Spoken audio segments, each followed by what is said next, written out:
Okay, thank you for your understanding and participation. This workshop brings together participants from diverse institutional backgrounds and countries. Today, we will focus on how to work with the GEAM survey, the Gender Equality Audit and Monitoring Tool. This workshop introduced and formally launched the online version of the handbook on statistical analysis for inclusive gender equality. The analytical framework we are presenting is still in development. So what we share today is the first draft of the handbook. Your feedback will help us strengthen the final version.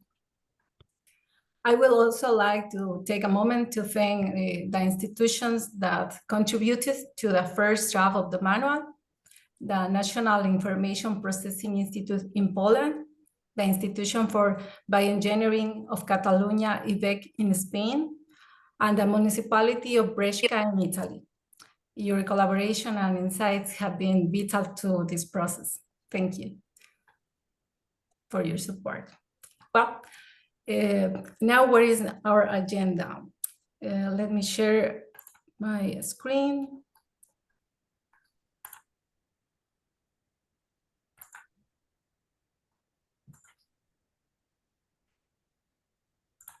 One moment, please.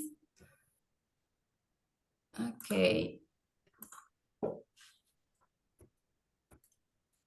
We'll begin with an introduction to the GEAM tool and the handbook.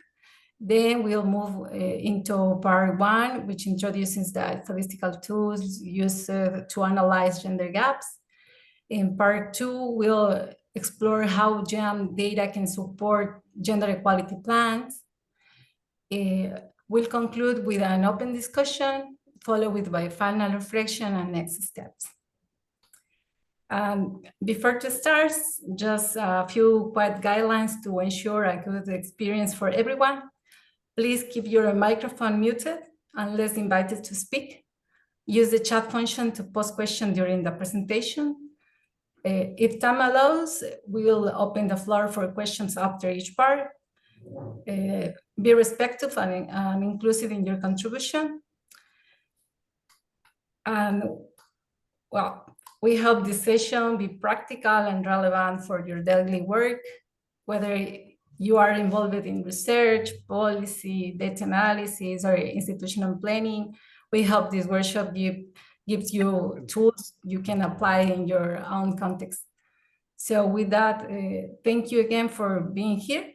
Let's begin with our first session. I will stop sharing my screen. George, the floor is yours. Let me share your presentation. Okay, thanks, Dalia, for the introduction, and also a welcome from my part. The first part, I will actually share my screen. Just a moment. And basically, you know, during this first couple of minutes, what we try to do is give you an overview of the GEAM tool itself. During the registration, we have seen that many people actually have not used the GEAM tool yet, so they haven't implemented a survey. And we thought, you know, it might be just a good idea to give you some background on what this tool actually is, what it can do, because later on in the second part, in the main part of the session today, it's all about how you actually can work with the data coming from the survey. So, you know, to give you some background.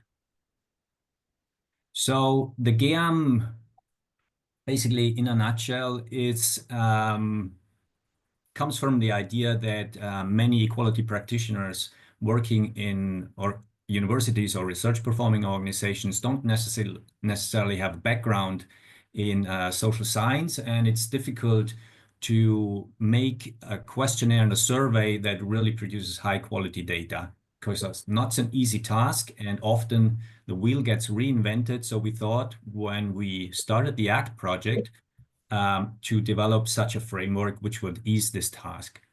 And it's an open framework. It's a questionnaire that can be adapted to the organization. And the main objective is really to collect high quality comparable data as well on the main topics and issues such as work-life balance or microaggressions that are related to gender equality in organizations. We've made we've had quite a long trajectory now already with the GEAM. So more than 50 organizations have used this, some in part really then to monitor and design and monitor the gender equality plans. Okay, so why should you use the GEAM? I mean, there are like two types of data you usually use when thinking about gender equality or designing a gender equality plan. One is the administrative data, so records from human resources, which have the advantage that they are centralized and reliable. Think about information on type of contracts. But the disadvantage of this is that it's only partial, because it doesn't allow you to assess really the experiences that people have in your organization, experiences related to discrimination, microaggressions, or it might even be that data is not accessible from human resources on salaries. So you can use also the GEAM questionnaire to ask people directly. Usually, of course, the disadvantage is that not everybody responds. So you will have a sample more or less biased among your employees. And then you basically, but it gives you a first approximation of many of these things that are relevant in this area. So as I said, the GEAM provides insights on individual experiences of employees or students on discriminations. So it tells you also something about the awareness of, for example, if you have parental leave policies in your organization, the perceptions of the working environment, the working culture. It also collects data on factual working conditions, so the type of contracts people are on, for example, and then it collects many socio-demographic data that might be missing from your administrative data because due to legal issues, that this can't be collected if it's not through a self-identification survey like the GEAM. So you have then their age, gender, sexual orientation, disability or chronic health issues, all this type of sociographic data that also enables you then to do actually an intersectional analysis of the main issues inside your organization.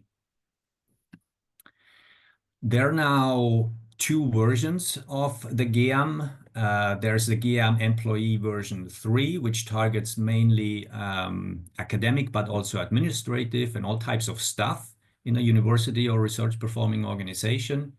And on the other hand, now during the Inspire project, we have developed a version for students, adapting some of the content of the GEAM employee, specifically focusing on student experiences. So what does it contain? There are basically 4 big sections in the GEAM survey. One is about sociodemographics, and you have here a list of all the dimensions that are captured. Then there is a section on working conditions, which includes, the positions that people have, their pay, type of contract, experiences with recruitment and promotion, training opportunities, and then, of course, also care responsibilities that respondents have, work-life balance issues, job satisfaction. And in the third version of the GEAM, we've also included section on flexible working condition due to the COVID experience, basically. Then we have an organizational culture and climate section where we ask about, the working culture, how resources are distributed, how strong the awareness of gender inequalities is inside the organization. And finally, there's a section on microaggressions, bullying, sexual harassment, and the reporting and institutional responses. where we incorporated in the version 3 insights also from the UNICEF project. You know, there was a dedicated project on this topic, and we have revised this section along these lines. Then there's also the student component. As you can see, you know, working conditions don't make much sense for students, so we adapted this on the student situation and the educational experience, basically. But maintaining then the section on microaggressions, bullying, sexual harassment, and reporting, this is pretty much the same, but we also adapted then the campus and culture climate instead of the work environment climate to reflect their situation. So in the GEAM now available, and these are already online implemented. So during the Inspire project, you can ask if you're interested in running such a survey in your organizations to get access to an instance, to an online copy. You then adapt this and basically launch it in your organization. There is a GEAM manual, which takes you through all the steps that are necessary in order to adapt such a survey instance for your organization. And it also explains you a little bit, you know, the background on what does it really mean to collect data on inclusive gender equality. So it gives you also sort of a background information. As you can see here, if you go to the site geammanual.eu/geamtool.eu manual, you can browse the manual, and there are also links to the online version of those questionnaires, so you can browse actually the questionnaire online. Okay, so the GEAM is free to use. It saves you time for developing and reporting. You need to adapt it to your institutional context, and you own basically the data that you generate. But, and this has been the experience over many GEAM surveys, you know, it's still a challenge to analyze the data that you generate. And this is why we moved on now during the Inspire project and developed this handbook in a way which complements the GEAM manual with approaches, recipes for analyzing the data that you generate. So this is also online, and we basically launch this book, as Dalia said, in the context of this workshop. It's still work in progress, but I mean, I think it's quite solid enough, you know, that we can publish it and show it around and people can start to use it. And following the philosophy of the open philosophy of the whole GEAM framework, you know, it's a book that has been co-authored with some of the people that have run the GEAM survey in their institutions. So the data you see there is analyzed, and it's real world data. It's a co-authored book that is online to consult, but also to contribute. So it's on a GitHub repository if you have experience with that. And basically it allows you, if you've been running a GEAM survey and you have the data, you know, you could just easily start now to use some of the code that is available in the book and run similar analysis with your own data. So it facilitates a lot the preparation, the pre-processing of your data, and then the analysis in the context of your own organization. Of course, there's also a big cautionary note. You know, it's much more demanding actually to run such a statistical analysis than just copying some code and getting some numbers. So this should always be thought of as part of a bigger process where you work together with the people that are actually affected by inequalities in your organization, students, employees, experts, statistical experts that can help you to understand the data and make correct interpretations and inferences, but also then, you know, the gender equality experts and practitioners who really understand and have insights, you know, what are the main issues and what should we be looking for. So in this spirit, this book should help you to create this dialogue between, you know, okay, we have the data, what should we look at, what should we explore, how can we do that? And then you get a sort of a dialogue going. And what we want to do in the context of the workshop, basically today, is to show you some of these applications, because there are two big parts in the book. And if you consult it online, you can see that. The first one is more about statistical recipes, let's say, to be used. And then a second part goes into the thematic analysis, you know, what you could be looking at. Okay. So that's a quick recap of what's the GEAM and what we've done further on in this direction with this handbook. And that's that. So let me stop sharing and we can jump right into the first part where we present some of the statistical recipes, let's say. Over to you, Dalia. Thank you, George. So let me share my screen again.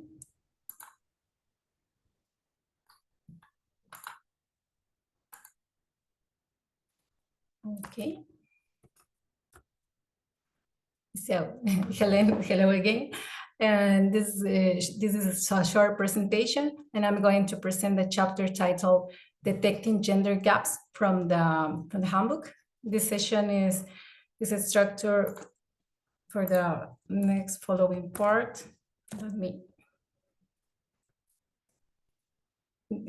So the components of this session is, first, we'll briefly introduce the chapter aims. Then we'll look at the methodological approach, focus on choosing the right statistical test based on the type of variable. We'll walk through examples using categorical and continuous variables. And finally, we close with the importance of this approach and some comments or questions if we have time.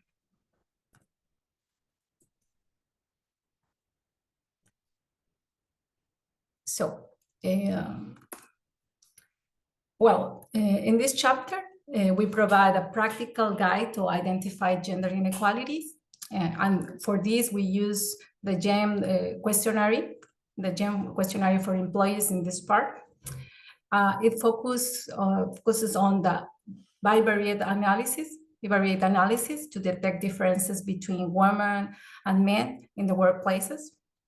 The statistical tools are introduced to help determine whether observed differences are real or only due to the chance. So that is the aims of this chapter. So this table shows how to select the correct statistical test depending on the type of variable and the number of groups.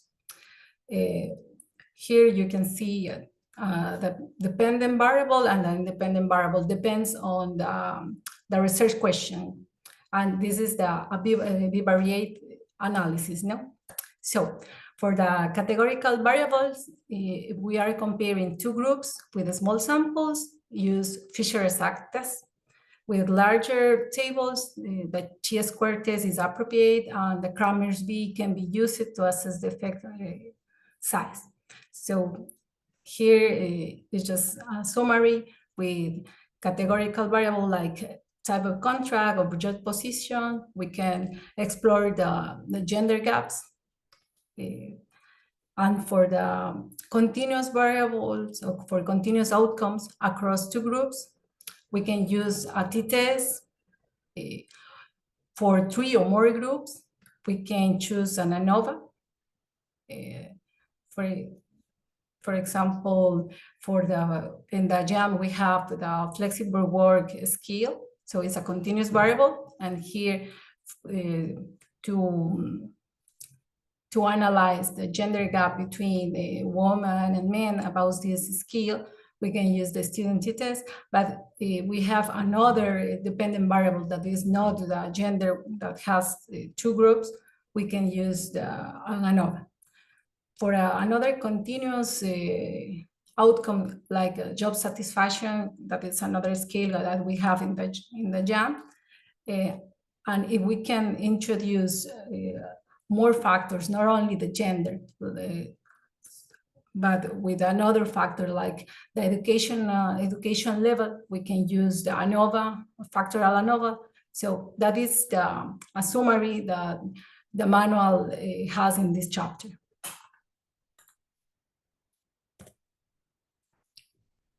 So this is an example of the first part of the chapter, the gender and categorical variables, a sample of question. For example, if we want to explore about do men and women differ in their distribution across job position, we can use contingency tables, stacked bar chart, chi-square test, Fisher exact test, or the Kramer's V to explore this research question. In the chapter, we use two variables to analyze the gender gaps, like job position or type of contract.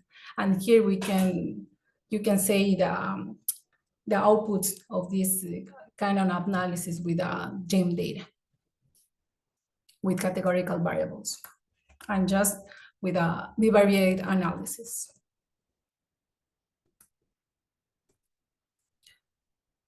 With another analysis about the gender and continuous variable, such as perception of flexible working or job satisfaction, we apply different statistical tools. Here, for example, we can have a research question like, are there gender difference in reported levels of workplace flexibility? So to answer this question, we can use the student t-test for comparing groups means, or ANOVA for multiple group comparison when we explore more factors about it. And the variable explored in the manual are flexible work scale, job satisfaction, and others. So you can expand this kind of analysis with your own data and your own research question. That is a basic analysis for the first gender gap research. So why this approach is useful, is important, because it helps to detect gender inequality, but supported with statistical evidence.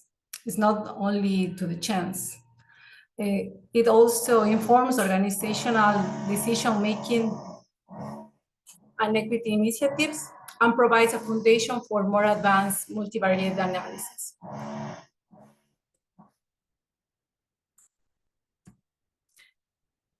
That is all for my part, because now, thank you so much.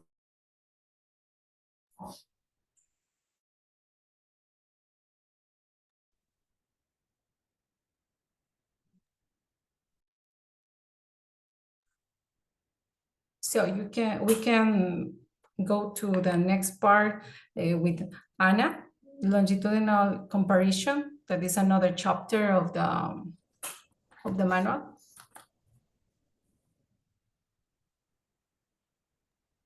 Will you share the presentation, Dalia? Yeah, sure. Can you see that? It's should be fine. Mm-hmm. It's fine. It's on your screen. Sure. Yes. Okay. Sure. Let me know. Here. Okay. Thank you, Dalia. Thank you, Jörg. And I'm delighted to be here today to present on behalf of all the authors of this chapter the results of a comparative analysis on gender equality at one of the research institutes in Poland. And I would like to briefly overview our findings and highlight some practical implications of the GEAM data. So next slide, please. The main goal of our study was to explore how the perceptions of gender equality have evolved at our institute.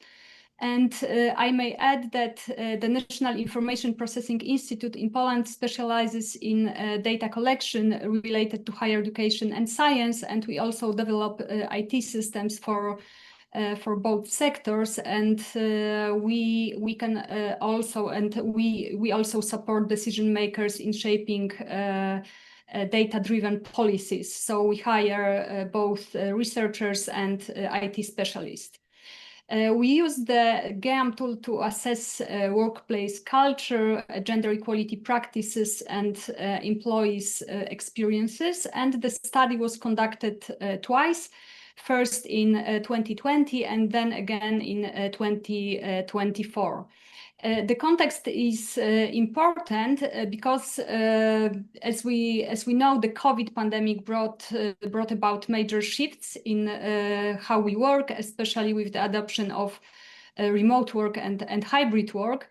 And what is important, during this time, our institute also grew significantly from 400 to 500 employees, and we also introduced our very first gender equality plan and appointed a gender equality officer. As for our research process, next slide, please. We distributed these online questionnaires to all employees in our institute. In 2020, we received responses from 152 persons, and 63 of them completed the entire questionnaire. And last year, participation increased. We had 308 respondents, with 180 completing the full survey. Next slide, please. For the analysis presented for the purposes of this chapter, we focused on 5 dependent variables, which Jörg introduced earlier. So I would like to mention that we examined work culture. Second, we looked into masculinity contest culture. We explored the presence of microaggressions. The next area is equality practices. And finally, we analyzed how resources and responsibilities are distributed between genders.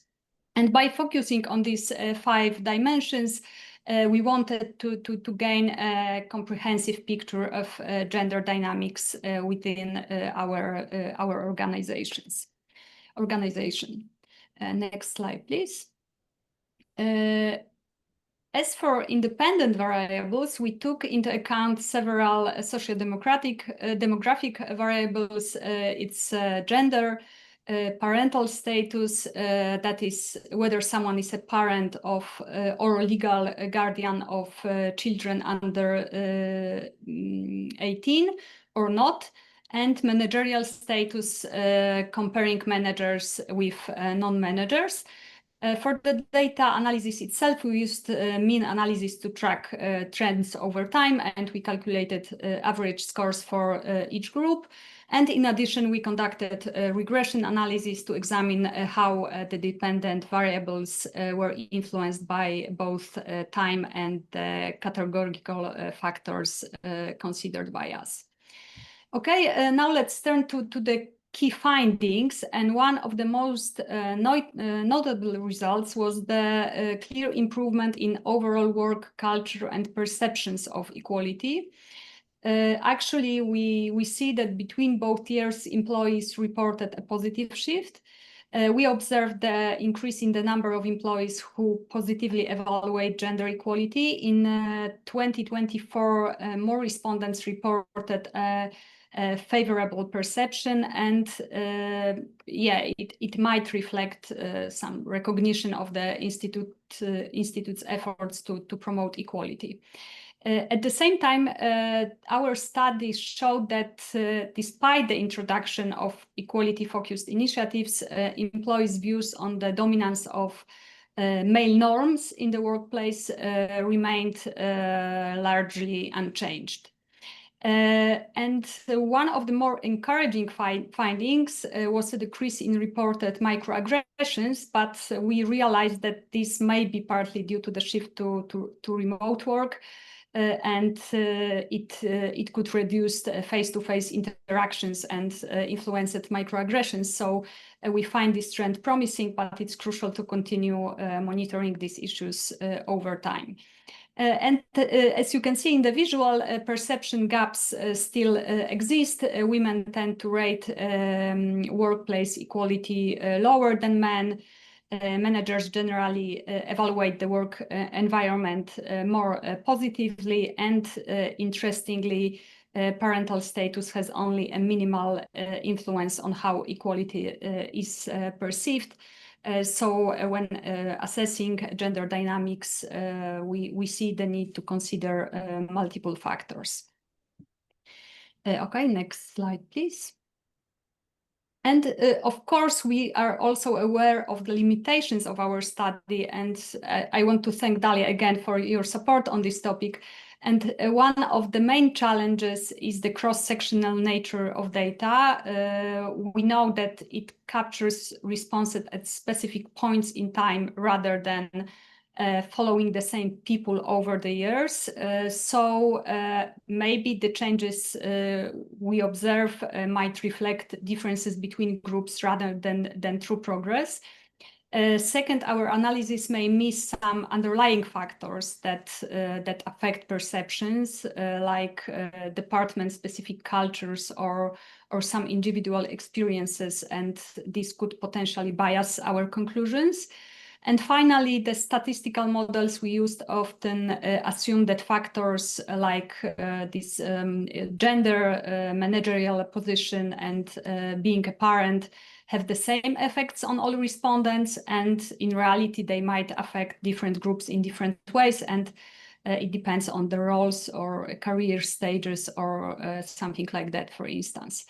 And in our chapter, we propose some solutions to address these limitations, like using synthetic cohorts or conducting longitudinal studies that allow to track the same respondents over time, including more contextual variables, and performing some group analysis. So I encourage you to read this in the chapter. And some conclusions. In summary, the perception of gender equality at our institute has improved over this period analyzed, but persistent differences related to gender and managerial status remind that we need continuous effort to address these gaps. We believe that the GEAM survey is an important tool for long-term monitoring. Thanks to that, we were able to gain deeper insights into gender disparities and design some targeted interventions. By committing or planning some regular assessments, we can continue building a workplace culture that supports equality for everyone. And some practical implications on the final slide. You can see how the GEAM survey can serve as a vital tool for tracking the progress of gender equality initiatives within academic and research institutions. Through regular assessments, organizations can identify both improvements and ongoing challenges, and ensure that our policies remain effective over time. The GEAM data helps pinpoint some specific areas where disparities persist and allow to develop targeted actions. And finally, by providing comparative data, we are able to empower craft evidence-based recommendations that support change. So that's all from my side, and thank you for your attention.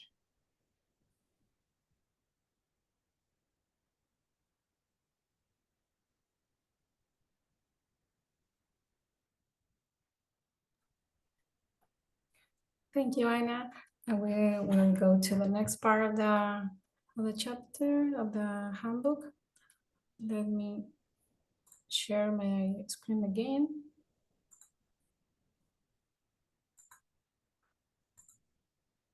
Right. So, well, the next chapter is called Comparing Organization. And this is a continuous part of the chapter 3 and the chapter 4 with comparing in time. So, at least the same contents of this presentation, a brief introduction about the chapter, what is the comparative framework, the importance, and some questions that we have time. So in this chapter, we want to introduce an approach to analyze the gender gaps, but across faculties, departments, or organizations. In the chapter, we are comparing organizations. So with it, we want to support the identification of inequalities, institutional strengths, and evidence-based interventions. So we build on GEAM survey data to inform gender equality planning. So what is the parts of this chapter? The comparative framework consists of 6 stages, each building on the previous one. It begins with preparing and harmonizing the data, then moves through the descriptive analysis, after the statistical testing, and finally to interpretation and reporting. And it has about 6 stages to do that.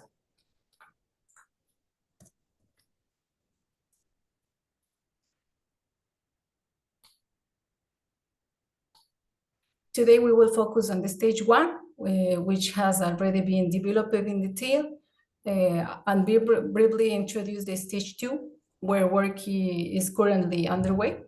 So in short, well, the stage 1 is about building a clean and reliable base from which all other analysis can be developed. So here in this stage, we have merge the data from multiple organizations after the harmonize some variables that if we need, handle with missing data, how to detect with this and what decision we can take about the missing data, and how to construct some key variables and indices that are not in the draft data with GEAM. So we can construct some indices like I mentioned before, flexible work scale or another job satisfaction scale or something like that. So that is the general aims with this stage. Has one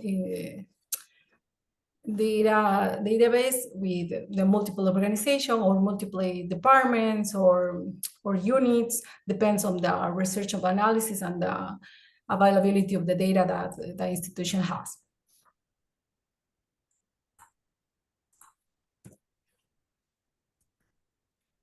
Well, for the second stage, the descriptive analysis is like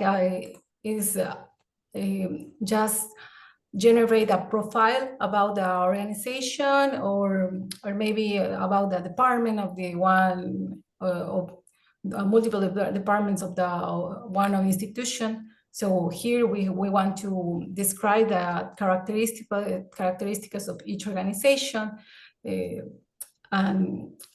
and just have a profile about the organization. And here we can use visual tools like bar charts, percentage, means, cross tabulation, and we are focused on identifying patterns before applying statistical tests. So this is only a descriptive analysis, and we generate a profile for each organization. So for this chapter, what comes next? In the stage 3, we will use bivariate tests like chi-square, t-test, ANOVA to examine difference across organization, like in the chapter 3.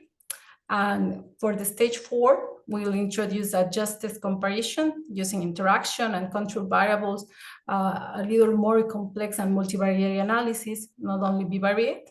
And finally, with the results, will be visualized and consolidate in a summary table to support reporting and action. So here is an example what want to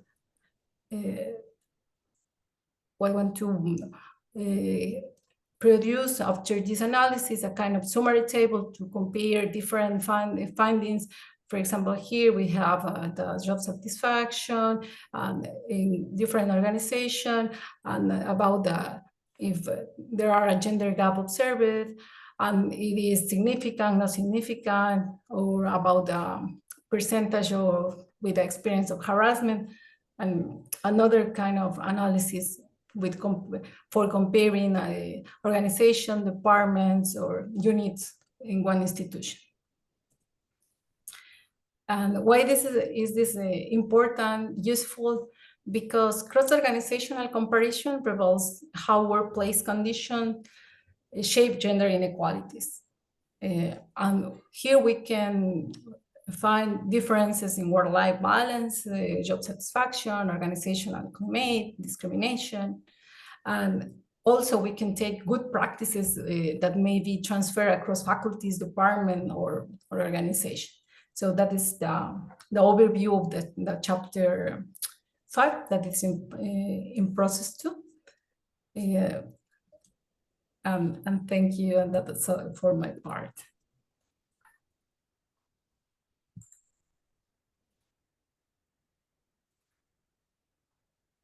Okay, so one more to go. Can you share the screen? Sure.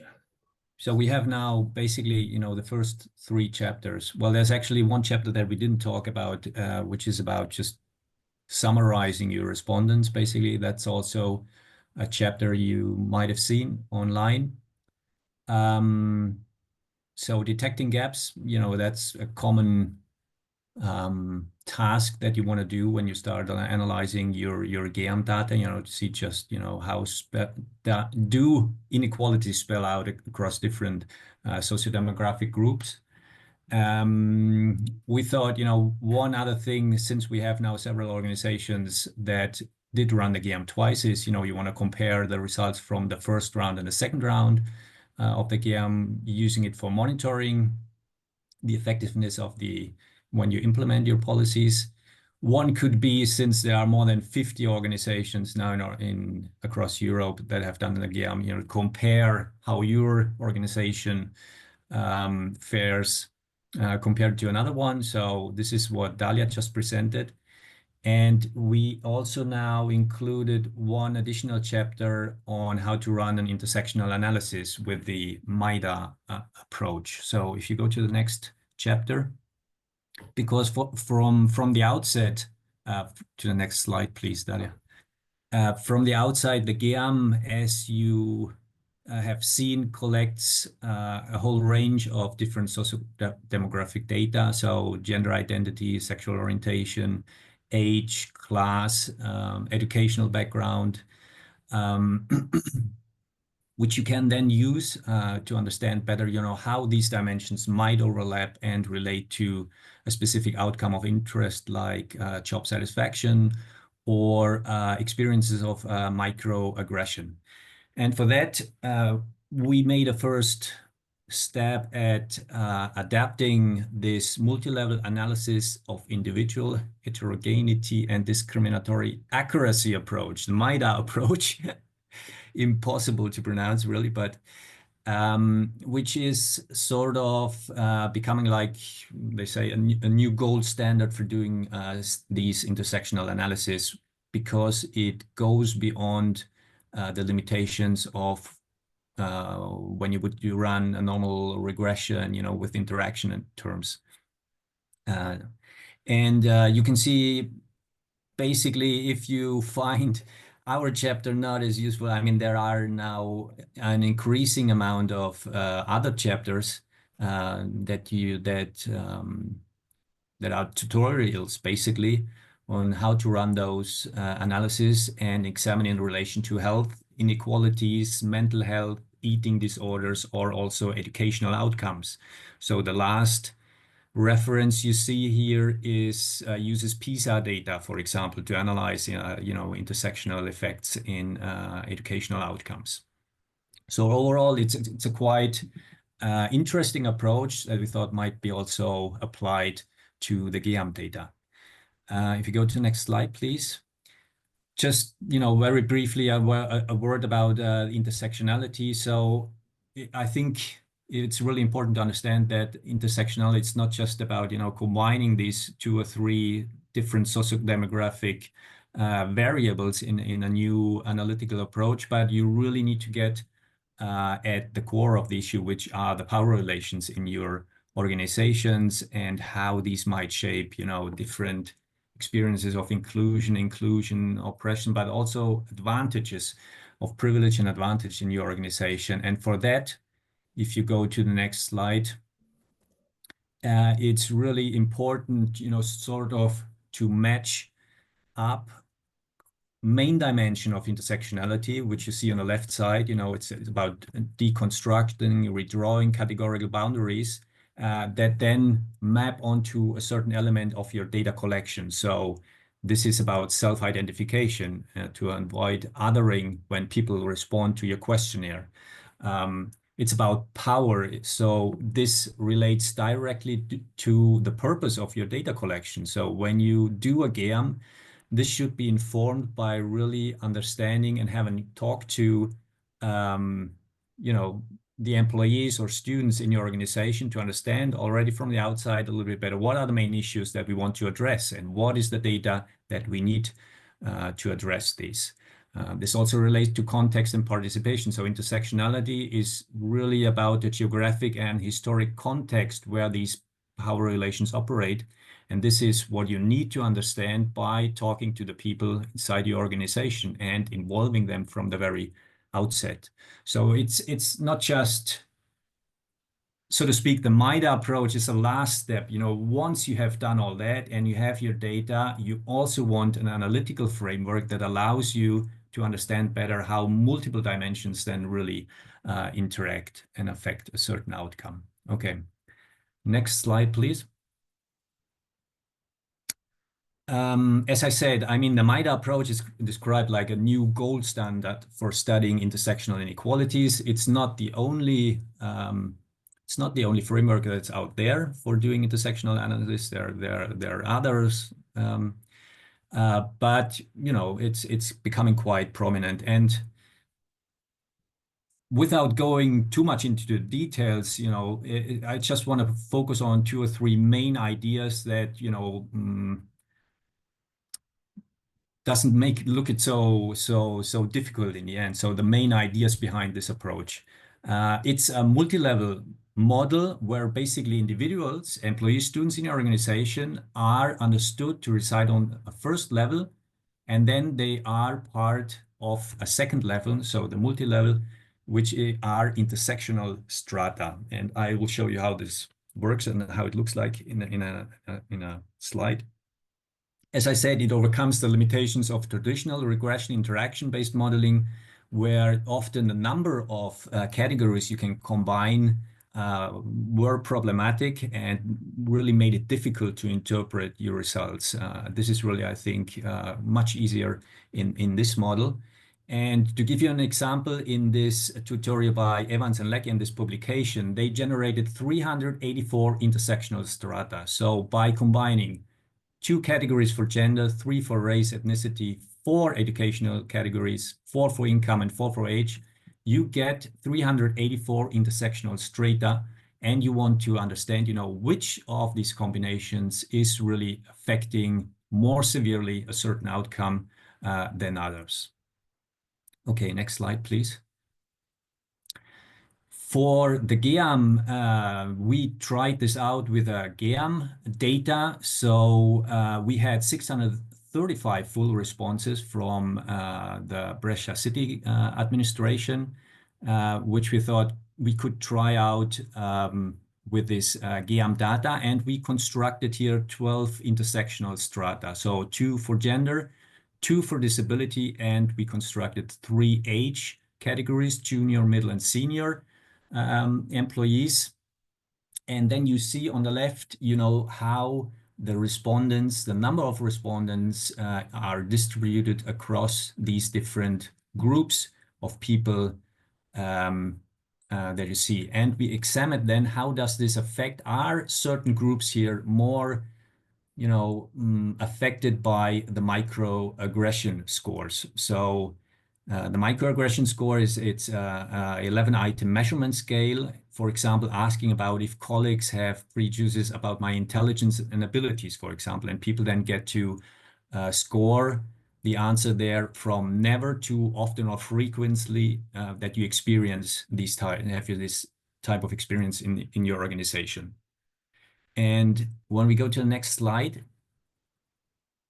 you can see basically a MAIHDA approach is like it constructs 2 models, the so-called null model and then the main effects model. And the null model, which only has an intercept, tells you something about how much of the variance of your microaggressions really happens at this group level. So how much of the microaggression score is explained by these groups that we have just constructed. But since these groups also include the main effects model, so in our case, it's gender, disability, and age, you need to, separate this out. And this is done in the main effects model, which then shows, how much of this variance is really part to someone being, having a disability or permanent health issue, being a woman or a man, and so on and so forth. And it spells out these two elements with these 2 measurement scores, the variance partition coefficient, the VPC, as you see here, ECC score, and then the proportional change in variance.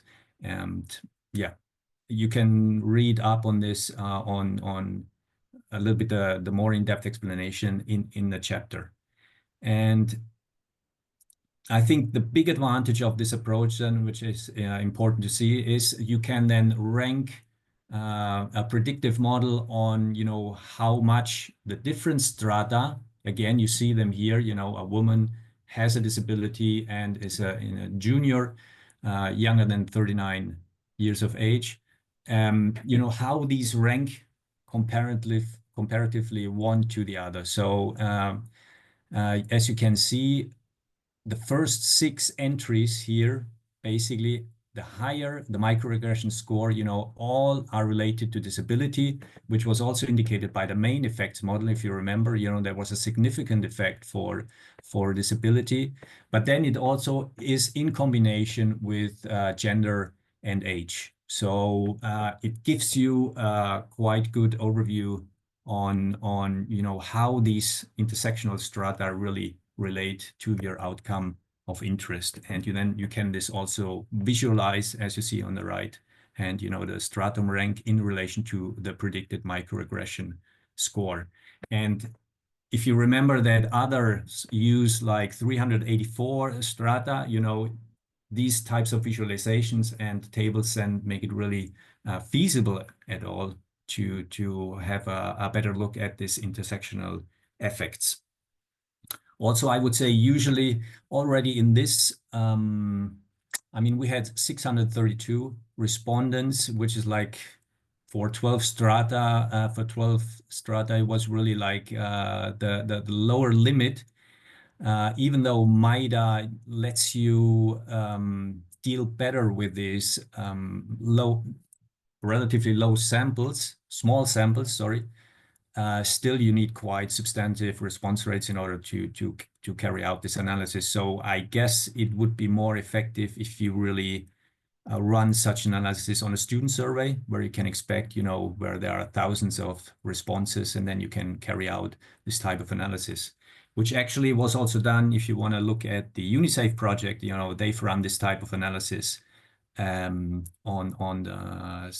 sexual violence in universities and students. So this was much more better in this sense. Okay, that's it, I think.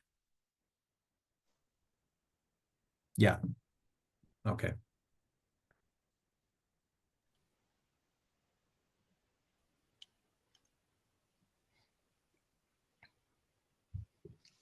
Great. So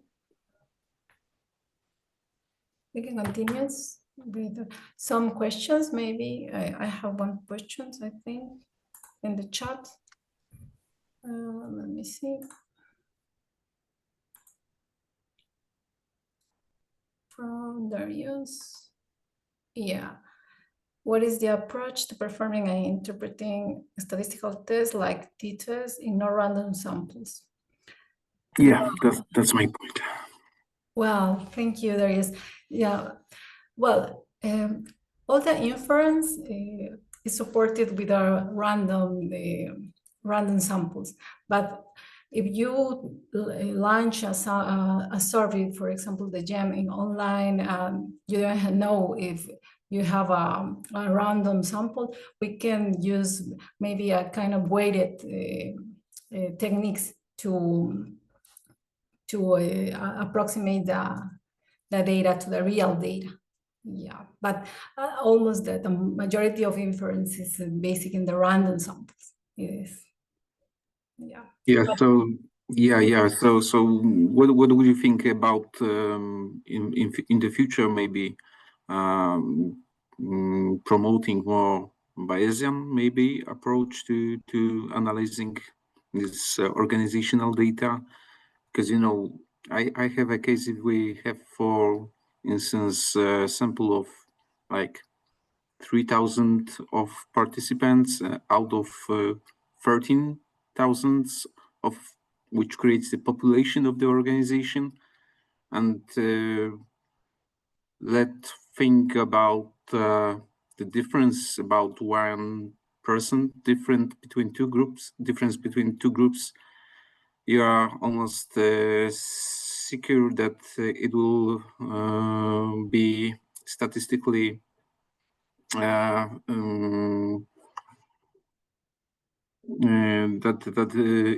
it will be statistically significant.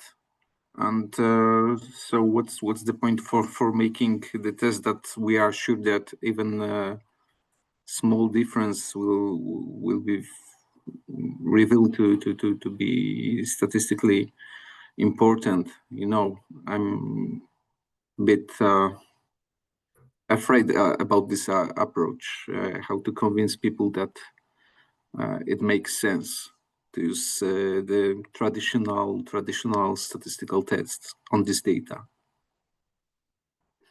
Thank you, Darius.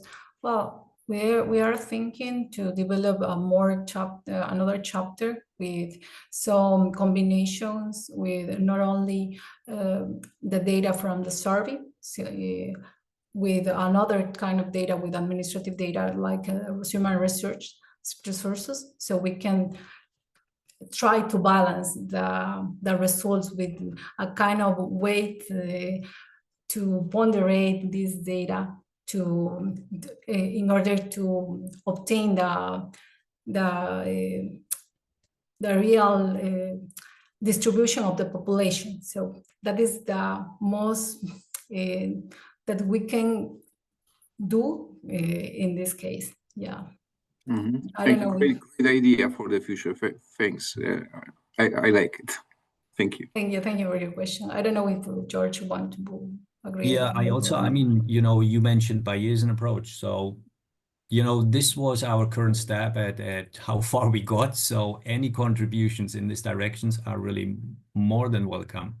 So if you want, you know, anybody wants to contribute, for example, demonstrate the power of Bayesian approach with this data, I think it would be more than welcome. Sure. Thank you. And another thing is that some statistical tests in bivariate analysis that we have is only for for data normally distributed, and we have another test for no parametric data. So we can explore and put another kind of links to going beyond that. So that's yeah. Thank you so much. This data, so I have these issues that I have to choose whether to present to the audience the results of parametrical or non-parametrical tests, and that's why I ask, because sometimes I don't believe that it's worth presenting at all. But you know, I understand that also that the audience expect some statistical tests from us as analysts. So that's the problem. Yeah, so maybe it's better to present this non-parametrical alongside with parametrical one.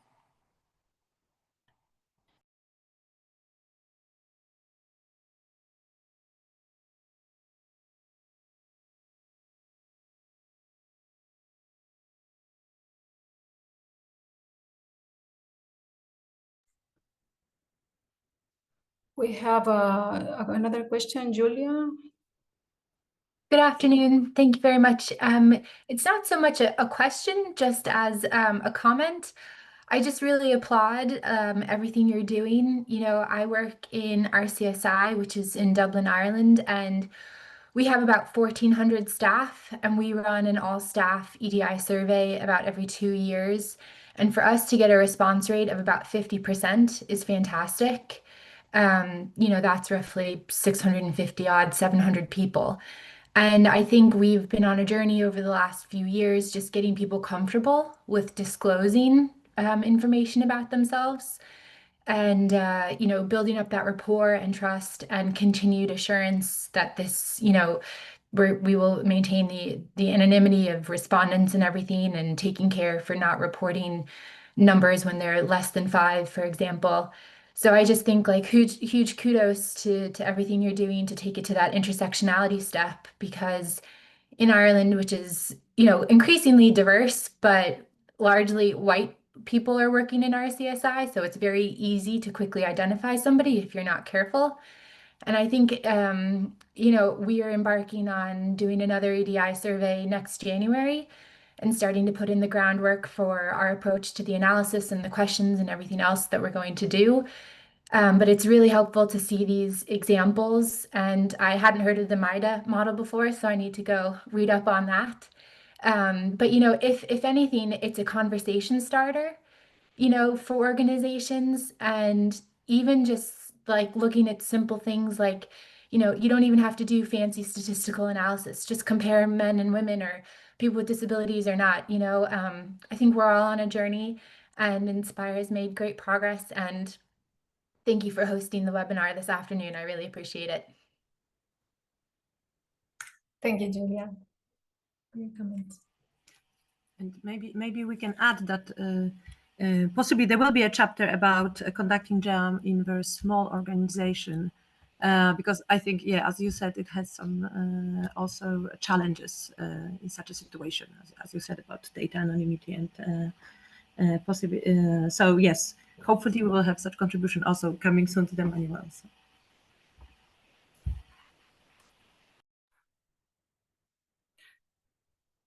Well, we can continue with a session if we don't have more questions for now. So, Eva, the floor is yours. I will you share the screen. Just wait a minute.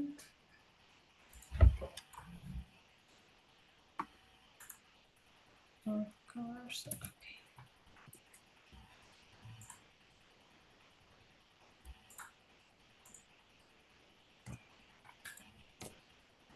Great. Yes. So thanks to everyone for showing up for this training. Me and Paulina will have a little bit a different part in this training. So we will not really look at the statistical analysis, but we will try to think about the process and how it looks from the perspective of the administrative worker who is maybe a coordinator of gender equality plan at the institution, head of a commission that is supposed to monitor implementation of gender equality policies.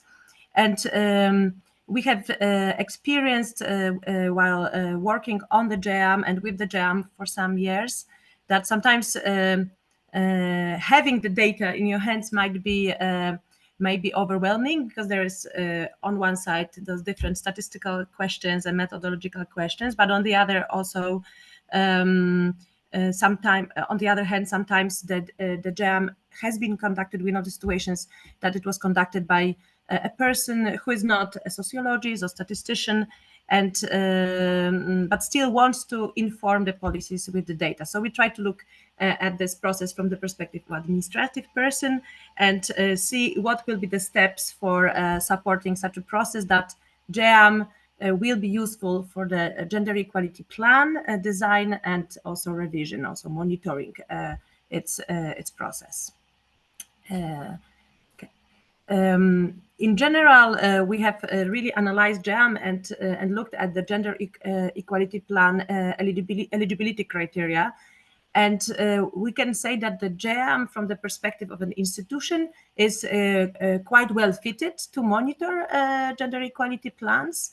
Here in this table, and you can see it also in the chapter, we have kind of tried to match the questions and the parts of the survey with the areas that are recommended areas in every gender equality plan. Thus, to demonstrate that really for a person who monitors gender equality plan, GEAM can be a great support. Of course, it's possibly should be complemented by administrative data and also some qualitative data, different types of qualitative data techniques like interviews, focus groups, or even some kind of a text analysis. But it is very of a very wide coverage, and I think it can be of a great usefulness for the person who is coordinating gender equality plan implementation. So now, if we have to imagine a situation that such a person has already conducted the GEAM has been run, this person has data in their hands, and what could be the possible steps so these results are well used and utilized in the institution. Yes. So the first step would be the analysis of the GEAM data and publication of the results, and what to do step by step. So it has been already a bit pinpointed by Dalia that we first need really the overview of the results. And the GEAM has really a lot of indicators that we could use for GEP monitoring. So at the first stage, we recommend to take a very large overview of the results. And on one hand, the statistical results, so the differences between the genders, are maybe a good, let's say, argument to look into some topics more in detail.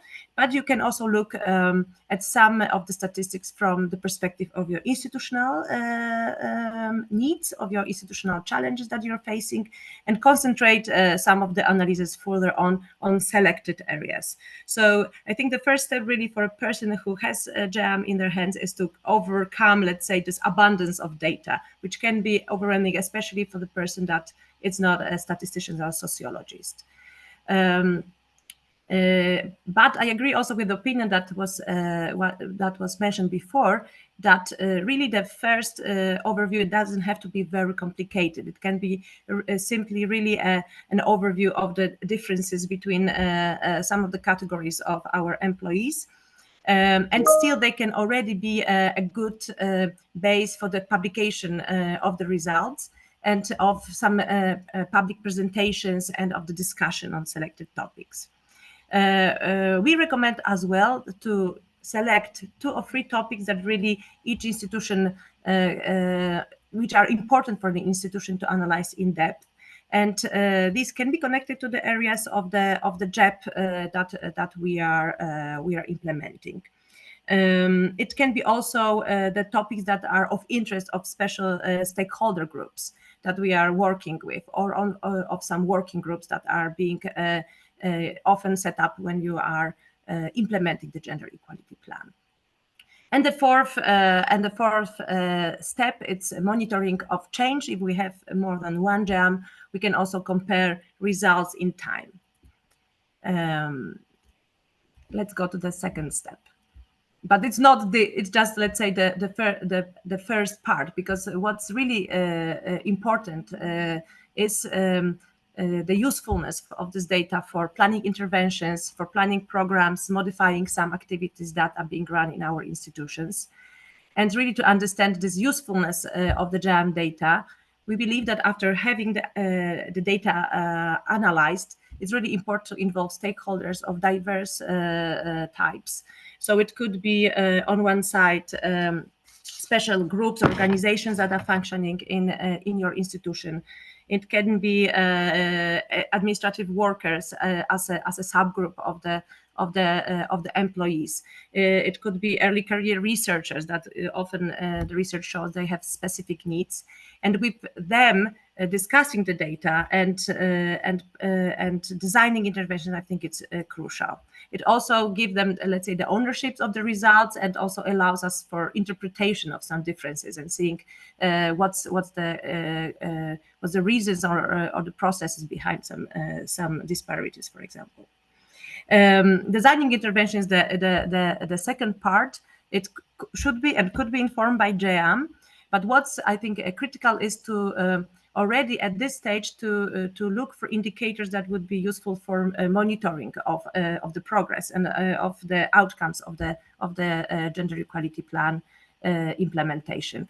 And maybe what's not known to everyone, we can also add our own variables to GEAM and to monitor specific activities or specific let's say, programs that have been implemented in our organization. So we will now try, Paulina will show 2 examples based on the data that will, let's say, illustrate, let's say, shortly the process that I have described. Thank you, Ewa. I think I will have time only for one example, but I will do my best.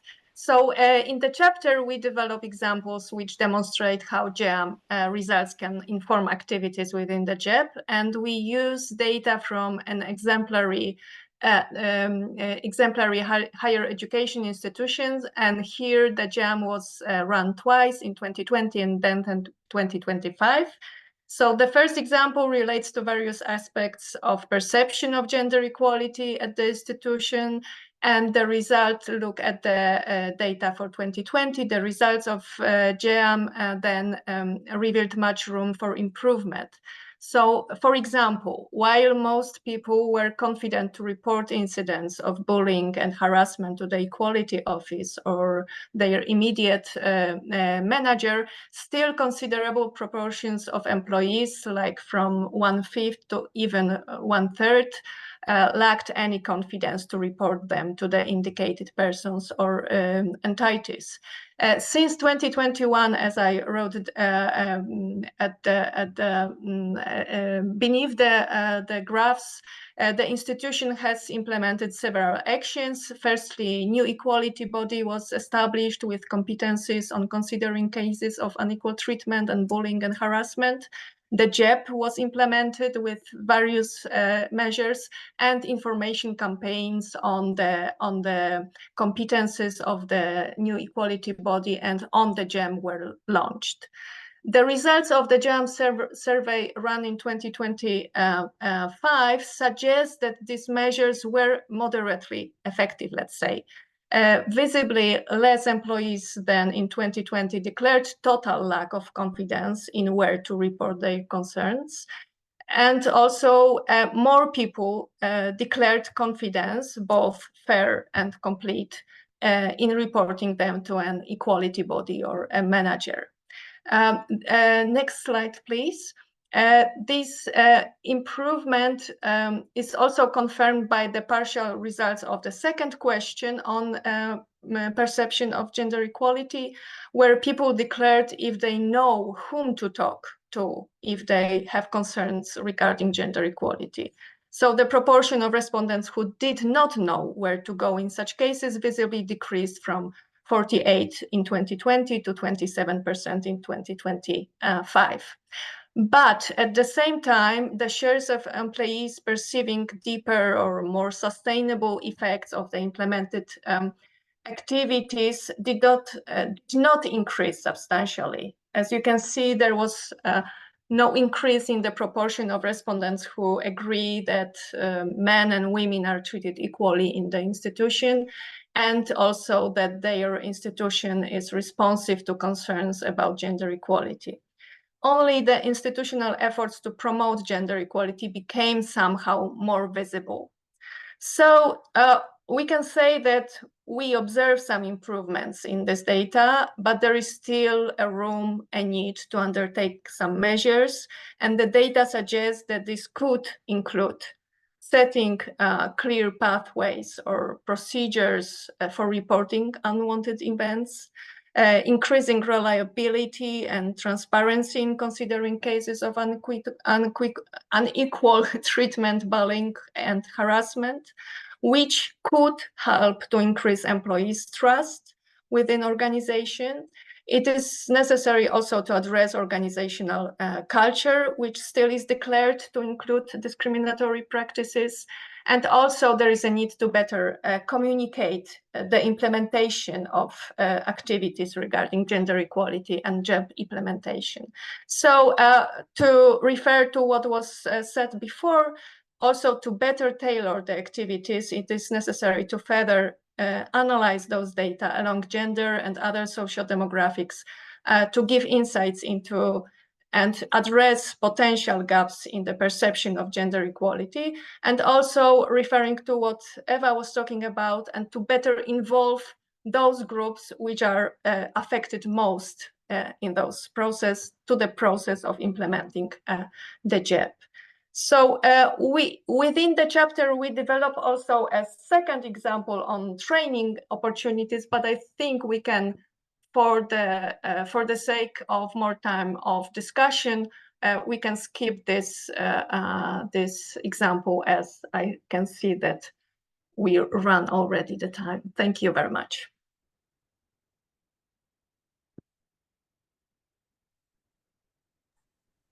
Thank you, Paulina and Ewa. I will for the next part is Jörg. So yeah, we just 7 minutes. We really want to reserve the last 20 minutes for a bigger discussion, comments and so on. So just very briefly, I mean, since it's all online as well in the handbook, let me just repeat the purpose of the second part of the handbook is really, to focus on the thematic analysis, and especially some of the measurement scales that are included in the GEAM, which are taken from the broader literature. If you want to go to the next slide, Dalia, thanks. Which are taken from the broader literature, and in some cases, you need to carry out certain pre-processing steps to understand better, to use actually the data from these measurement scales. So work-life balance is, of course, like a major issue related to gender inequalities, not only in research and innovation, but more broadly. And it takes up quite a bit of space in the GEAM questionnaire. As you can see, it's related to the type of contracts, full-time, part-time contracts. It's related to flexible working arrangement, and there are several questions on, to which degree this is available to employees. Then, of course, there's a big chunk on parental leave. So it's about uptake of parental leave. It's about the measures that support parental leave, and measures and also that facilitate the return to work. So there are many questions there. Then caring responsibilities, of course, for children or dependent adults. and if the respondents are a single parent or carer as well. And then there are specific questions related to work-life balance. One is the work-life conflict scale. There are 4 items from the European Working Conditions Survey on job satisfaction and also on work intensity. And if we go to the next slide, just to show you how this is supposed to work, here we have the work-family conflict scale, which is based, it's quite an established scale that you can consult in this reference included here. And it contains, it has like 2 facets. Like one is how work interferes with family. It's like the first 2 questions there that I included in the GEAM. And then it works also for the reverse relation, how family interferes with work. So altogether, it's 4 questions and 2 questions per facet. And I think another advantage of this scale is that it has been used in the European Social Science Survey, I think, if I remember correctly. So you actually have national representative scores for the scale, which allows you to compare, how your organization fares in comparison to the national average on those work-family conflict, which might also be interesting. And if we go to the next slide, you can then easily explore this. You have here the 4 items with real data, and you see that there's a clear difference between these 2 facets, right? The first 2 questions are on that how your family responsibilities interfere with work, and the other one are the other way around. So you see, that really work eats into your private life much stronger than the other way around. And this first insights, then you can explore in relation to socio-demographic variables, of course, gender, type of contract, is there a difference in the type of contract people have, part-time, full-time? Of course, the care responsibilities should really show you that there are differences, or what are the effects of people taking parental leave or not on how this work life conflict really spells out. So the contents of the chapter basically shows you now how you have to pre-process this data and how you have to group the items in order then to carry out a meaningful analysis with other information in the survey. And if we go to the next slide,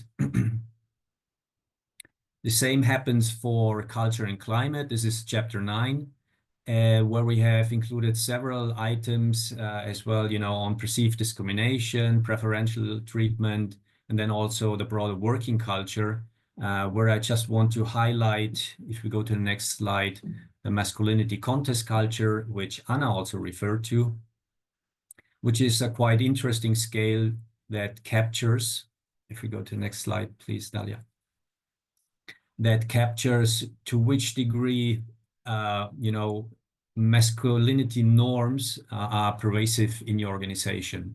And this might be especially interesting, not so much to detect differences between gender identities, men and women, but actually at the organizational level. So if you run the survey on your entire university, you might then want to explore differences between faculty. So, faculties which are clearly male dominated, like, I don't know, computer science, engineering, to faculties, I don't know, in education, where it's more gender balanced or women are more represented. So you can then understand better how the working climate actually across these different organizational units actually work. And again, you have those different facets in there that we explore in the chapter, how this masculinity contest culture really is a combination of those different elements, to be tough, strong, show no weakness,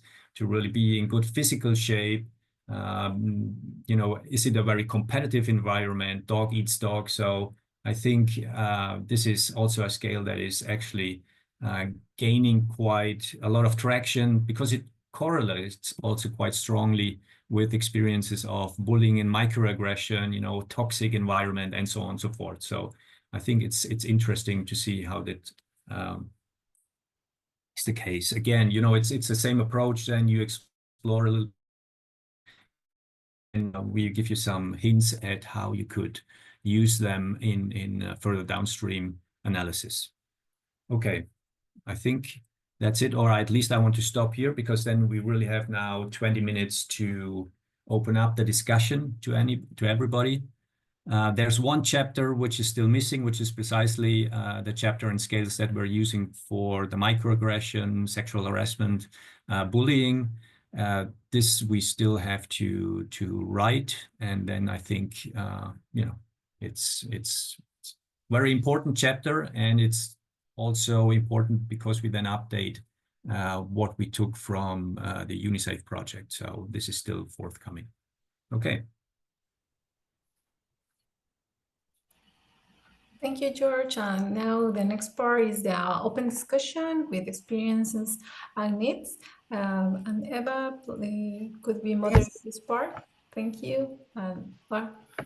Yes. So now we have 20 minutes for open discussion to share experiences and also needs. So if there's here's people who run the survey in the organization, so we'll be very happy to hear your experiences, your reflections on challenges, also the lesson learned, impact of the GEAM survey, in particular on gender equality plan design, but also monitoring.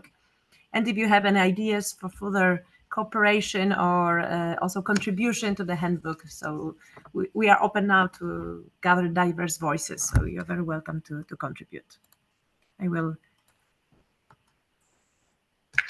Would like to, if there's anyone who would like to share their experience of running GEAM and the challenges we already have heard from Dariusz, but we would be happy to gather and also have the kind of a peer learning sharing in the group.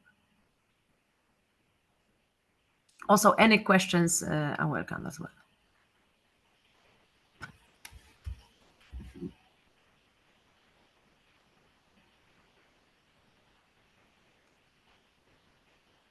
Also, if you are planning maybe running GEAM, and reflections, questions as well are welcome.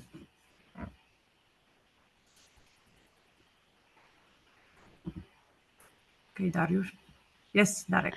Yes, first of all, I would thank you very much for all your contribution. This webinar, as well as this handbook that I have already opened on while we were discussing here, and it looks very promising.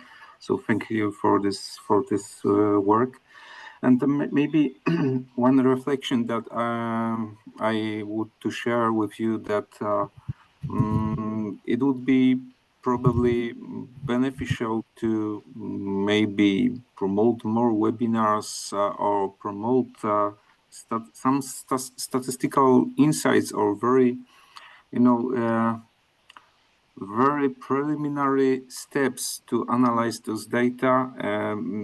We could, as analysts, as a group, invite more members of our teams to contribute and to come to such webinars, because sometimes it's hard to discuss some concepts about how to analyze this GEAM data when there are so many practices of analyzing data, like gender-related data, and it's sometimes I think it's hard to convince people to analyze it other way than they used to analyze it in the past. So it's also a task for me to speak to my team and to invite to participate in such events as today.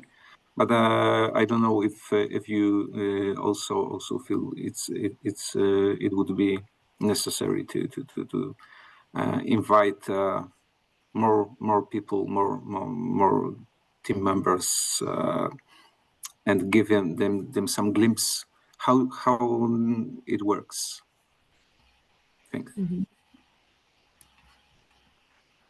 This training will be also available online, so even those people who missed it will have a chance to see it. I know it's more difficult than just to participate, but some parts might be watched, and I have felt that there is some maybe interest in more intersectional analysis that we have seen also in the comments. That is something that is really interesting for people, how to develop this intersectional analysis. So I see some potential for the future trainings. Jana, please. Hello, everybody. I'm from Warsaw University in Czech Republic. I'm tracing the development of the GEAM since very beginning. I did a lot of trainings and a lot of presentations, and also we assured the Czech translation of the GEAM, so it could somehow be used by other universities. But to my surprise, till now, hardly ever we can see somebody or some university from Czech Republic using this amazing tool in my view, because it's well supported by the theoretical background, and it's still developing. So I would like to thank first of all to all who are involved. It's still very the unique tool when it comes to those JEP analyses, and you enlarge this with the usage for the JEP reflection. That's amazing as well. And I would like at this point really highlight what Darius said, but maybe my impression is that people are somehow scared from the statistics and the data, and therefore my suggestion would be, yes, again, I promote it heavily. I still promote the GEAM. I will. But still, I can't overcome this fear of those people who are involved. They are not statisticians. They are really afraid of this tool because it's quite well elaborated. It's really viable and reliable when it comes everything what's involved. But still, starting from a smaller pieces might help just to promote this tool. And yeah, that's pity. I can't explain why in Czech Republic nobody is using it, because, as I said, at the ACT project we assured the Czech translation, so we promoted it, and still I don't know what's happening. So maybe I will inform our community of practice, which is governed by the community of change. The National Contact Center for Gender and Research in Czech Republic, which is as our national contact point for gender equality issues. And some refreshment is needed, so I will do so. It's at least it's something I can do at our national level.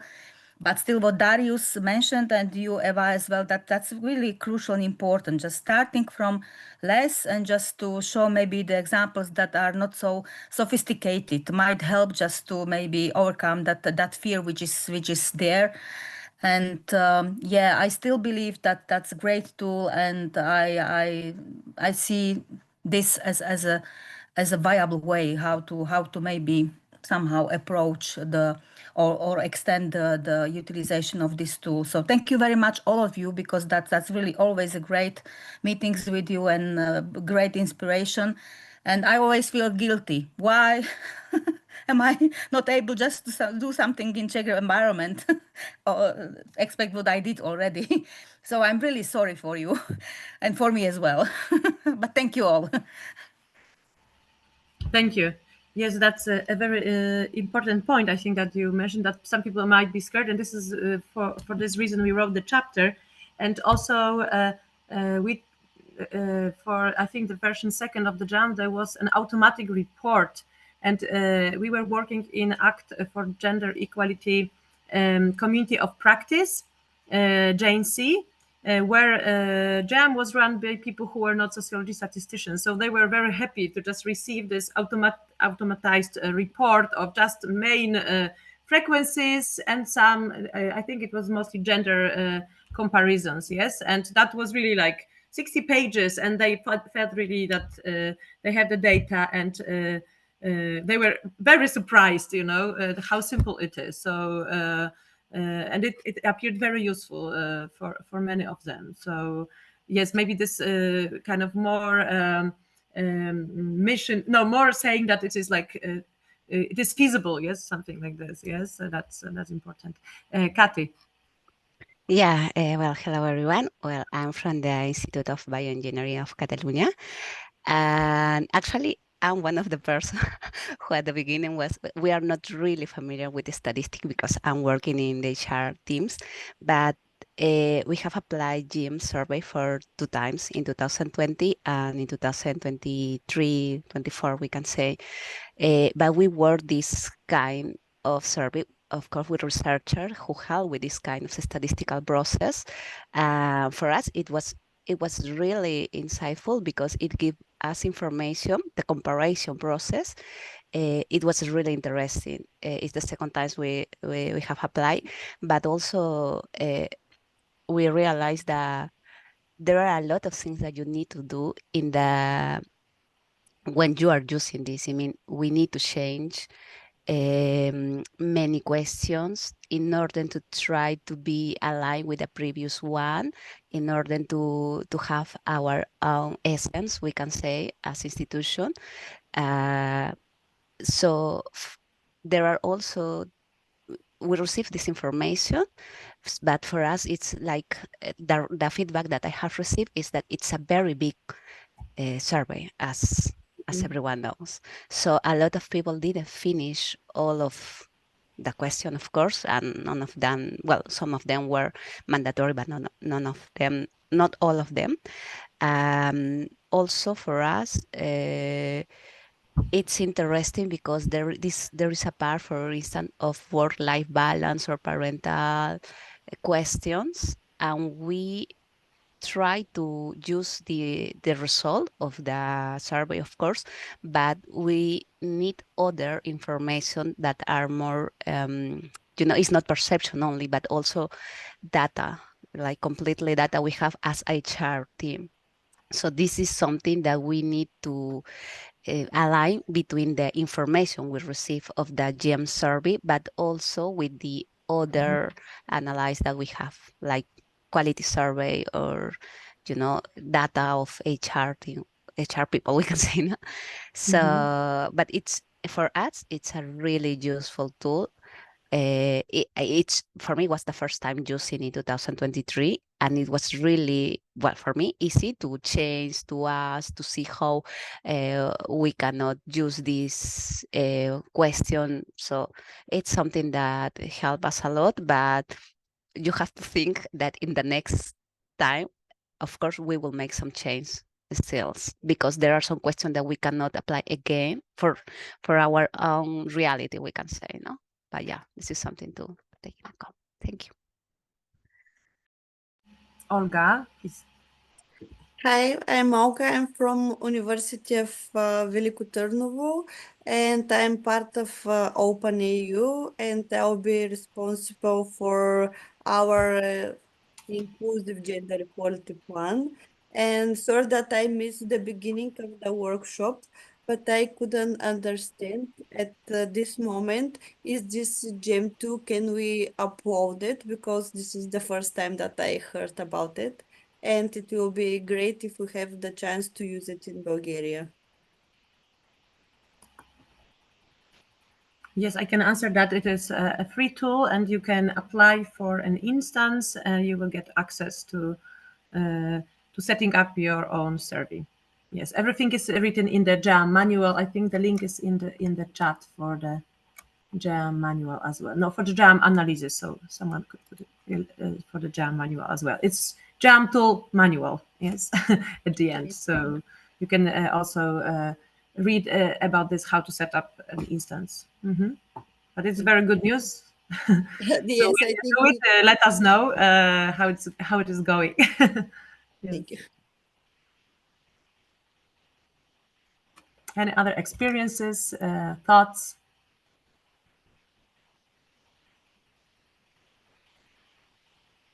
Yeah, just to maybe to comment on what Catherine said about, they had to adapt the content. I think you have to adapt it in a way, we count on that. There are some measurement scales that probably you shouldn't touch because, for example, the masculinity contest culture, it should work pretty well across contexts.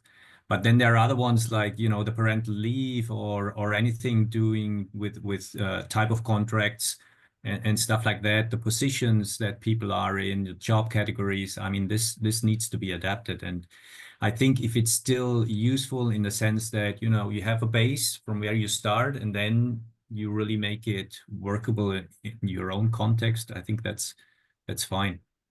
That's fine. This is supposed to how it should work. If possible, I cannot find a hand, so I could not signal. But very shortly, when Jana was reporting on challenges of conducting the GEAM survey in Czechia, it just made me think that in Poland we were quite successful at promoting this tool. Eva already mentioned this, and what is more, we share our experiences between organizations, especially these big hierarchical universities, how to conduct the GEAM. And for us, for the Jagiellonian University and the GEAM, the challenge was to receive a reasonable response rate. Because at the first time, the response rate was not very, very impressive.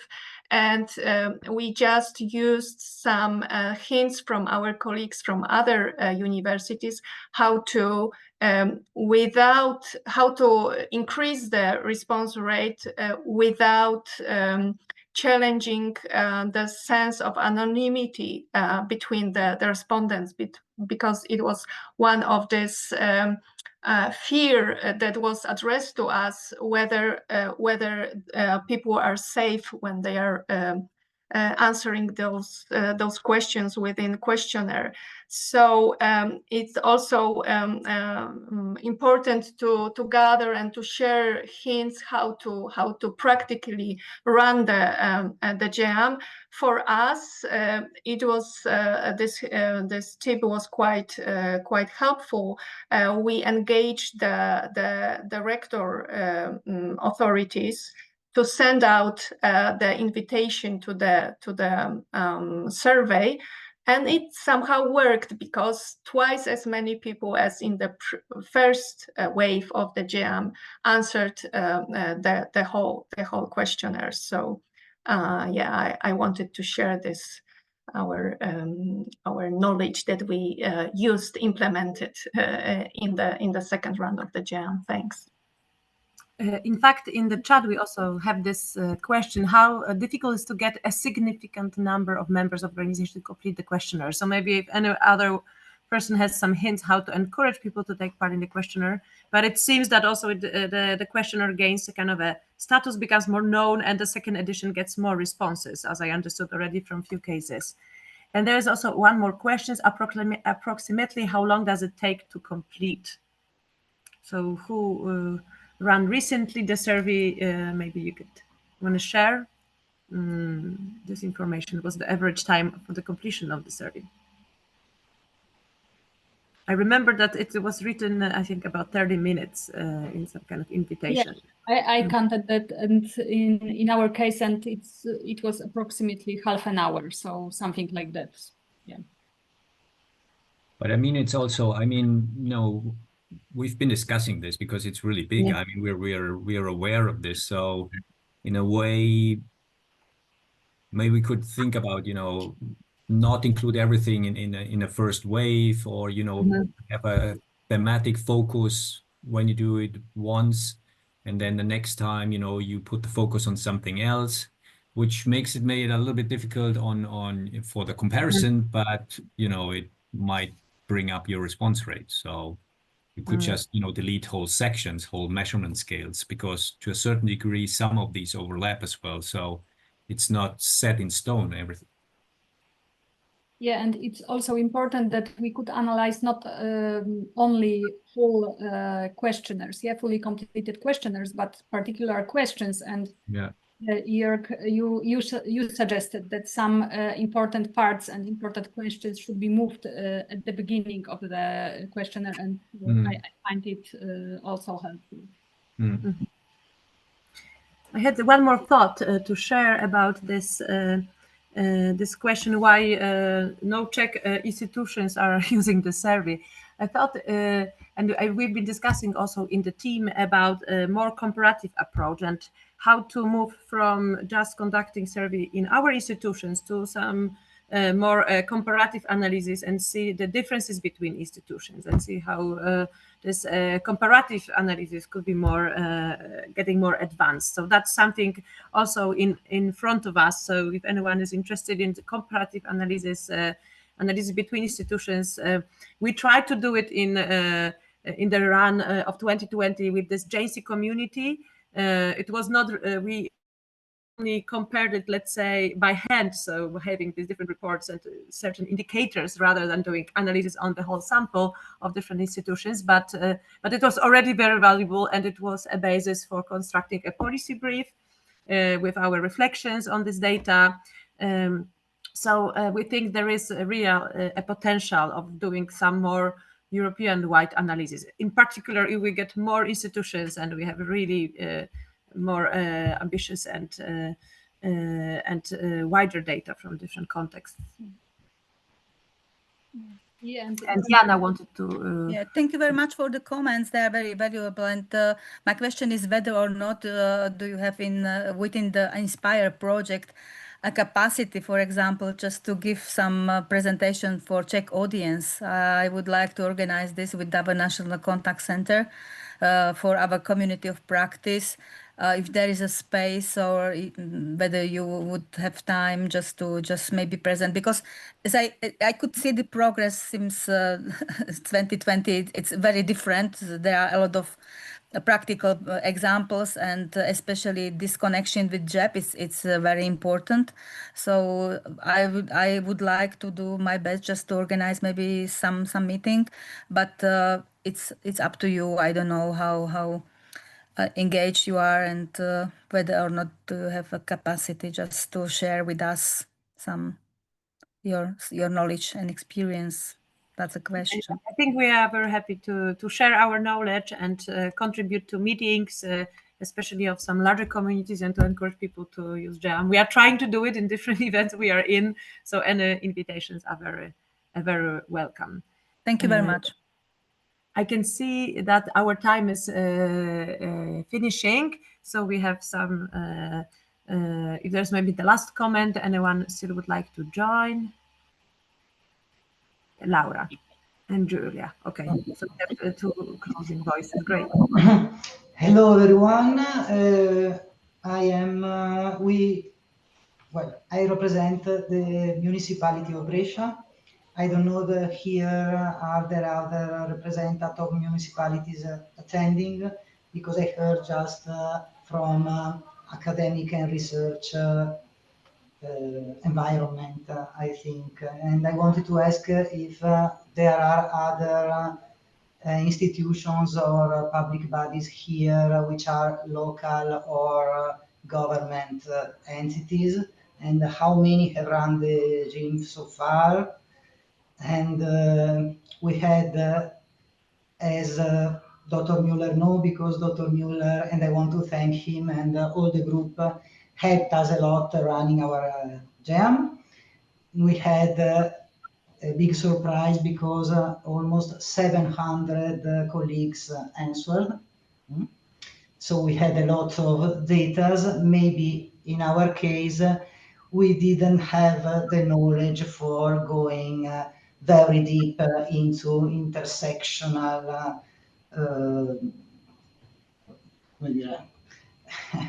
intersectional thoughts. Okay, so maybe we at first time we did maybe more simple conclusions about the game result, but and I'm thankful again to Jörg Müller, which is now helping us to have more deep insights of our data. We already did a lot of training because after the game we held some focus groups with colleagues and top management, and many people asked us to be trained and to raise awareness about some matters. And so we are halfway in designing our new JEP, and thank you everything for giving us this, this tool.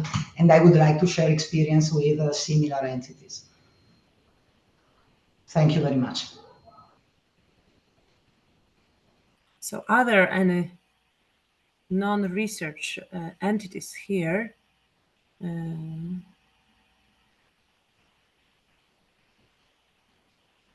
But there is a Polish institution that has run a survey among more administration. So I think that could be maybe a contact that we could share with you.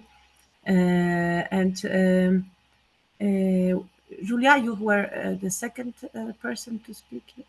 Thanks, Ewa. Yeah, I just wanted to say we at RCSI, we created our own very similar all-encompassing gender equality survey back in 2017.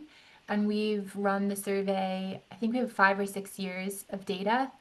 And I have been very lucky to kind of be in my role since that time. So I've seen it evolve over the years. And just for anybody who's on the call who's, you know, interested in talking to somebody who's actually run one of these surveys, you know, everything from the email blasts asking people to please respond to the survey through to the presenting the results to your senior management team. You know, I've been a part of a 2-3 person team who's been doing that at my institution. And yeah, I just hearing what other people are saying, you know, it's hard to kind of know where to begin. But I think from what I've learned over the years, our survey also, by the way, is around 100 questions and takes about 45 minutes to respond to. And a lot of our themes overlap with the GEAM. And, you know, I would almost say you just need to dive in. You know, if anything, it sends the message that these themes are really important to the institution to monitor. And, you know, that's one of the things that you can report on over the years, you know, increased completion rates, increased response rates, you know. So anyways, just my humble thoughts. But thank you again to the Inspire team for putting on the webinar today. It's been really lovely to see other people working in this space. Thank you so much. I remember as in our university, we had also the GEAM survey. I think it's like, we can say there was like for 5 years, there was no GEAM, then we ran it again. And my friend told me, oh, it's 30 minutes. But I said, you have to divide it by 5 years, just only 6 minutes per year, you know. So it doesn't take so much time to fill it in, you know, if you are just asked every 5 years, you know. So he was laughing, and I maybe that persuaded him to fill in the survey. So yes, I think that we need to share experiences, and I think the importance of the survey, and also the fact, I think, that the GEAM is connected to the topic of the working conditions. I think that was very important from the point of view of our institution. So it is not very common that public institutions ask the workers how it is their working conditions, you know, how is the quality of their workplace. So I think the GEAM kind of fulfilled this function in our context, that it is about your contract, about work-life balance, because a lot of people feel overworked, as that they are overworking, and that a lot of concerns also in relation to working conditions could be voiced through this GEAM survey. I think that was also an important part of the let's say motivation of people to fill in the survey. Yes, I think we are going to end, and that's why I will pass to Dalia for the last words. Thank you.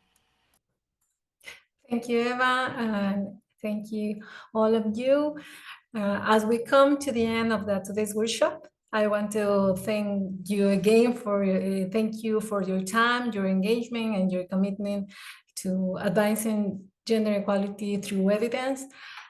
What we have explored today goes beyond statistics. It's about making invisible inequalities visible and using that knowledge to drive an institutional change. The GEM survey is not just a data collection tool, it's a lens through which we can better understand the everyday realities of researchers, academics, staff, and students. And most importantly, it is a tool that supports us in creating more inclusive, equitable environments. So as you have seen, the GEM manual is still in development, and your insights, your real work experience are vital to shaping its next stage. If you have worked with GEM survey in your institution, we invite you to contribute as an author to one of the chapters of the handbook. You don't need to be a statistician. What we are looking for is a practical experience, stories of how the data was used, what is revealed, and how it led to action. So we also encourage to consider expanding the use of the GEM in your institution. If you have only used with the employees, think about applying the GEM for students, if it is possible. And finally, we hope today has sparked ideas, connections, and inspired you. The INSPIRE project and the Open Training Union are here to support your next steps through tools, training, and community. And we are building something together, and that only works when it's collaborative. Thank you once again for being here, and we look forward to continue this journey with you. Bye-bye. Bye-bye. Thanks, everybody.